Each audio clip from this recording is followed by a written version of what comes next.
Hi அனைவருக்கும் வணக்கம். Welcome back to ராம்பத்தாரு. இன்றைக்கி நம்மளுடைய சேனலில் வந்து சூப்பரான 15 யூஸ்ஃபுல் டிப்ஸ் தான் நான் வந்து கொடுத்துருக்கேன். இதில் வந்துட்டு ஜென்ட்ஸ் அண்ட் லேடிஸ் ரெண்டு பேத்துக்குமே தேவையான டிப்ஸ்லாம் இருக்குது. ஸோ வீடியோவை ஸ்கிப் பண்ணாமல் முழுசாக பாருங்கள். அதுக்கு முன்னாடி நம்ம சேனலை இப்போ தான் நீங்கள் ஃபர்ஸ்ட் டைம் பார்க்குறீங்க அப்படின்னா மறக்காமல் சப்ஸ்கிரைப் பண்ணிவிடுங்க.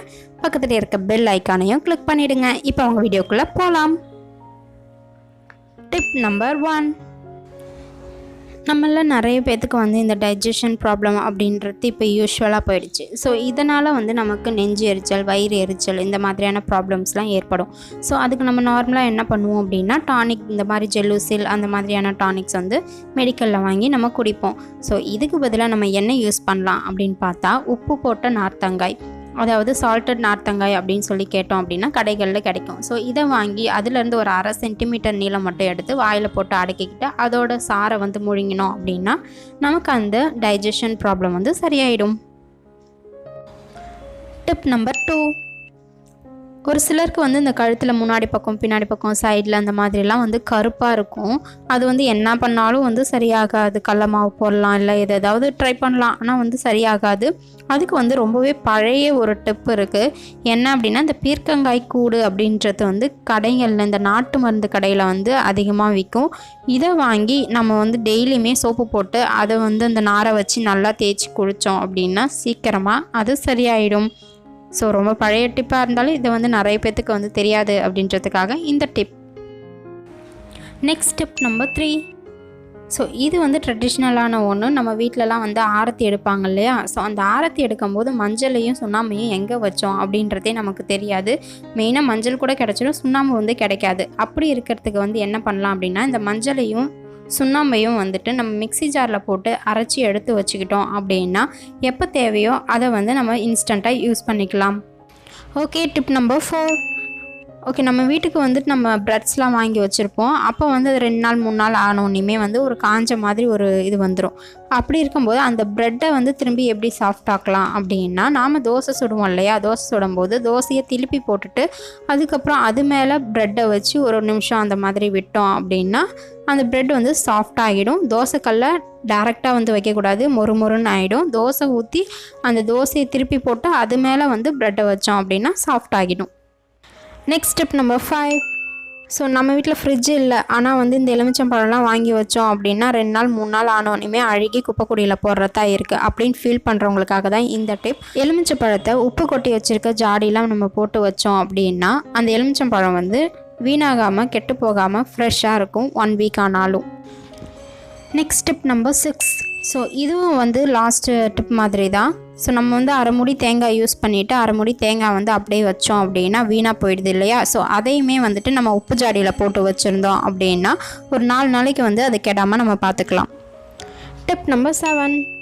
ஸோ நாம் வந்து புது செருப்புலாம் வாங்கினோம் அப்படின்னா 1 நாள் 2 நாள் அதை யூஸ் பண்ணிகிட்டு இருக்கும்போதே நம்ம காலில் ஏதாவது ஒரு இடத்துல காயம் ஆகிடும், அதாவது செருப்பு கடின்னு சொல்லுவாங்க. இது வந்து எல்லாத்துக்குமே அனுபவம் இருக்குது, including me also.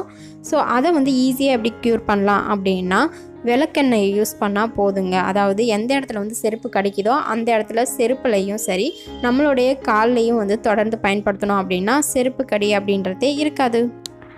Tip number 8. நாம் உருளைக்கிழங்குலாம் வேக வச்சோம் அப்படின்னா அந்த தண்ணியை வந்து தேவையில்லைன்னு சொல்லி கீழே ஊற்றிடுவோம். ஸோ இதுக்கப்புறம் அந்த மாதிரி ஊற்ற தேவையில்ல, அதை வந்து நம்ம யூஸ்ஃபுல்லாக மாற்றலாம். எப்படி அப்படின்னா நாம் எப்படி அந்த பித்தளை குடத்தெல்லாம் புளி தண்ணியை ஊற்றி கழுவினோம் அப்படின்னா பளிச்சின்னு ஆகுதோ அதே மாதிரி இந்த தண்ணியை யூஸ் பண்ணி நாம் சில்வர் குடத்தை பளிச்சின்னு ஆக்கலாம். சில்வர் பாத்திரங்கள் எல்லாமே வந்து இந்த தண்ணியை ஊற்றி, அதாவது உருளைக்கிழங்கு வேக வச்ச தண்ணியை ஊற்றி கழுவும் போது நல்லா பளிச்சின்னு மாறிடும். Next tip number 9. ஸோ நாம் வந்து டீலாம் போட்டோம் அப்படின்னா அதில் வந்து வடிகட்டி எடுக்கிற அந்த சக்கையை வந்து வேணான்னு சொல்லி தூக்கி போட்டுடுறோம், கழுவி ஊற்றிடுறோம். ஸோ அந்த சக்கையை நம்ம வந்து அந்த மாதிரி தூக்கி போடாமல் வெயிலில் உலர வச்சு காய வச்சு அதை வந்து நம்ம வந்து டப்பாவில் போட்டு சேவ் பண்ணி வச்சுக்கிட்டோம் அப்படின்னா அதை வந்து விசேஷ டைமில், அதாவது பொங்கல் இல்லை ஏதாவது ஒரு விசேஷ டைமில் வந்துட்டு கலர் மாவை நம்ம யூஸ் பண்ணிக்கலாம். அது மட்டும் கிடையாது, அதை வந்துட்டு நம்ம செடிங்களுக்கு உரமாகவும் பயன்படுத்தலாம். Tip number 10. நாம் பருப்பு சாம்பார்லாம் வச்சோம் அப்படின்னா சாம்பார் வந்து ஒரு சில டைம் மார்னிங் வச்சதே நைட்டே வந்து கெட்டு போயிடும். அந்த மாதிரி ஆகக்கூடாது அப்படின்றதுக்காக நாம் என்ன பண்ணோம் அப்படின்னா துவரம்பருப்பை வந்து வேக வைக்கும்போது 1 ஸ்பூன் வெந்தயத்தை வந்து அதில் ஆட் பண்ணோம் அப்படின்னா சாம்பார் வந்து கெட்டு போகாத நல்லாயிருக்கும் அண்ட் உடம்புக்கும் ரொம்பவே நல்லது. Next tip number 11. நம்ம வீட்டில் வந்து வத்த குழம்பு, காரக்குழம்பு, புளிக்குழம்பு இந்த மாதிரி குழம்பு ஐட்டம்லாம் செய்யும்போது நம்ம என்ன பண்ணணும் அப்படின்னா, ஒரு சின்ன கட்டி அளவு வெல்லத்தை அதில் ஆட் பண்ணிக்கிட்டோம் அப்படின்னா டேஸ்ட் வந்து இன்னும் கூடுதலாக இருக்கும். கண்டிப்பாக எல்லோரும் சப்பு கொட்டிட்டு சாப்பிடுவாங்க. அந்த அளவுக்கு டேஸ்ட்டாக இருக்கும். ட்ரை பண்ணி பாருங்கள். நெக்ஸ்ட் டிப் நம்பர் 12க்கு போகலாம்.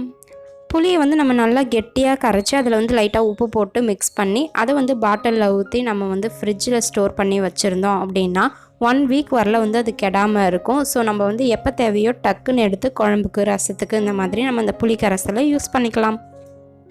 Next tip number 13. So already வந்து தேங்காய் அழுகாமல் இருக்கிறதுக்கு ஒரு டிப் கொடுத்தாச்சு. ஸோ இது வந்து இன்னொரு டிப்பு. அதாவது அரை முடி தேங்காயில் வந்துட்டு நம்ம பாதி யூஸ் பண்ணிட்டோம் அப்படின்னா மீதி என்ன பண்ணணும் அப்படின்னா இந்த மாதிரி பத்தை போட்டு அதை வந்து ஒரு பவுலில் போட்டுட்டு அதில் வந்து தண்ணியை நம்ம ஊற்றி வச்சிட்டோம் அப்படின்னா ஒரு 2 நாள் வரைக்கும் கெடாமல் இருக்கும். ஆனால் என்ன பண்ணணும் அப்படின்னா அடிக்கடி தண்ணியை மட்டும் நம்ம சேஞ்ச் பண்ணிக்கிட்டே இருக்கணும். அப்படி பண்ணோம் அப்படின்னா தேங்காய் வந்து 2 நாளைக்கு கெடாமல் நம்ம பார்த்துக்கலாம். Next tip number 14. கருணக்கிழங்கு, சேனக்கிழங்கு இதெல்லாம் வந்து நம்ம வேக வைக்கும்போது அரிசி கழுவுன தண்ணியில் வந்து நம்ம வேக வச்சோம் அப்படின்னா கிழங்கு வந்து சட்டுன்னு வெந்துடும். அது மட்டும் கிடையாது, அதில் இருக்க காரத்தன்மையும் வந்து குறைஞ்சிடும், காராதுன்னு சொல்லுவாங்க. Tip number 15. ஸோ நாம் வந்துட்டு இந்த பர்ஃப்யூம்லாம் யூஸ் பண்ணிவிட்டு அது வந்து காலி ஆகிடுச்சு அப்படின்னா தூக்கி போட்டுருவோம். ஸோ இனிமேல் அப்படி பண்ணாமல் அதில் வந்து ஒரு 1/4 தண்ணி ஊற்றி நல்லா குலுக்கி வச்சுக்கிட்டோம் அப்படின்னா அப்பப்போ பீரோவில் அண்ட் கபோர்டில் இந்த மாதிரி இடத்துலலாம் வந்து நம்ம ஸ்ப்ரே பண்ணி வச்சுக்கிட்டோம் அப்படின்னா கபோர்டை திறக்கும் போதெல்லாம் நல்ல வாசனையாக இருக்கும். அண்ட் துணிங்களுக்கு வந்து கம்ஃபர்ட்டும் போட தேவையில்லை. இந்த பர்ஃப்யூமோட வாசனையே வந்து மைல்டாக இருக்கும். ட்ரை பண்ணி பாருங்கள். அவ்வளோதான், 15 டிப்ஸும் முடிஞ்சிருச்சு. ஸோ இந்த வீடியோ உங்கள் எல்லாத்துக்குமே யூஸ்ஃபுல்லாக இருக்கும்னு நினைக்கிறேன். அண்ட் வீடியோ பிடிச்சிருந்ததுன்னா லைக் பண்ணுங்கள், ஷேர் பண்ணுங்கள், கமெண்ட் பண்ணுங்கள். உங்கள் ஃப்ரெண்ட்ஸ் அண்ட் ஃபேமிலிக்கு இதை ஷேர் பண்ணிங்க அப்படின்னா அவங்களுக்கும் இந்த வீடியோ வந்து யூஸ்ஃபுல்லாக இருக்கும். தேங்க்ஸ் ஃபார் வாட்சிங்.